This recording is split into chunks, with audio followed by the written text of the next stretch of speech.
எல்லாத்தையும் வாட்டரில் மிக்ஸ் பண்ணி கொடுப்பேன். இங்கே பாருங்கள், இந்த இருக்குல்ல, ஸோ இந்த மூடியில் நான் எடுத்திருக்கேன்.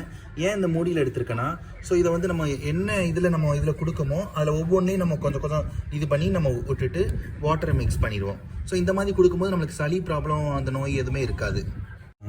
இந்த பார்த்தீங்களா, ஸோ அந்த சளி மருந்து வந்து நம்ம கிட்டத்தட்ட 2 மூடி கிட்ட நம்ம எடுத்து இந்த வாட்டரில் இது பண்ணி நம்ம கலந்து மிக்ஸ் பண்ணி வச்சுருக்கோம். ஸோ இப்படி நம்ம வாரத்துக்கு ஒரு 2 டைம்ஸ் இப்படி பண்ணும்போது அதுகளுக்கு சளி பிடிக்காமல் இருக்கும். ஸோ அதுகளுக்கு எந்த வித டிசீஸும் வராமல் இருக்கும்.